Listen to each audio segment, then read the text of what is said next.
വർഷത്തെ പ്രവർത്തന പാരമ്പര്യവുമായി Pazhayannur Kallepadam college of technology private ITI കേന്ദ്ര സർക്കാരിന്റെയും തൊഴിൽ വകുപ്പിന്റെയും അംഗീകാരമുള്ള 2 വർഷ കാലയളവിൽ NCVT കോഴ്സുകളിലേക്ക് അഡ്മിഷൻ ആരംഭിച്ചിരിക്കുന്നു. Civil draughtsman, electronics, mechanic, electrician, fitter, mechanic motor vehicle തുടങ്ങിയ ട്രെയിനിങ്ങുകളിലേക്കും കേന്ദ്ര സംസ്ഥാന സർക്കാർ സർവീസുകളിലും പൊതു സ്വകാര്യ മേഖലാ സ്ഥാപനങ്ങളിലും സ്വദേശത്തും വിദേശത്തും തൊഴിൽ ലഭിക്കാനും ഏറെ ഉപകാരപ്രദമായ NCVT സർട്ടിഫിക്കറ്റുകൾ കരസ്ഥമാക്കാം. എല്ലാ കോഴ്സുകളിലേക്കും പ്ലേസ്മെന്റ് ഉണ്ടായിരിക്കും. അഭ്യസ്ത വിദ്യരായ ആയിരക്കണക്കിന് പരിശീലകരെ നാടിന് സമ്മാനിച്ച college of technology private ITI Kallepadam Pazhayannur. Phone 9447373741 9400095147.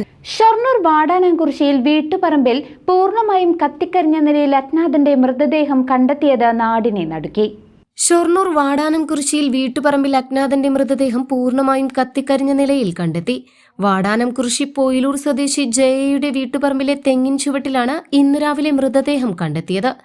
അജ്ഞാതനായ വ്യക്തി രാത്രിയോടെ ഇവിടെ എത്തി സ്വയം തീ കൊളുത്തി മരിച്ചതാണെന്നാണ് പോലീസിന്റെ പ്രാഥമിക നിഗമനം. മരിച്ചതാരാണെന്ന് ഇതുവരെ വ്യക്തമായിട്ടില്ല. പുലർച്ചെ ശക്തമായ മഴ പെയ്തതിനാൽ മൃതദേഹം പൂർണ്ണമായും കത്താത്ത നിലയിലാണ് കണ്ടെത്തിയത്. സംഭവം അറിഞ്ഞ് ഷൊർണൂർ DYSPയുടെ നേതൃത്വത്തിലുള്ള വൻ പോലീസ് സംഘം സ്ഥലത്തെത്തി അന്വേഷണം ആരംഭിച്ചിട്ടുണ്ട്.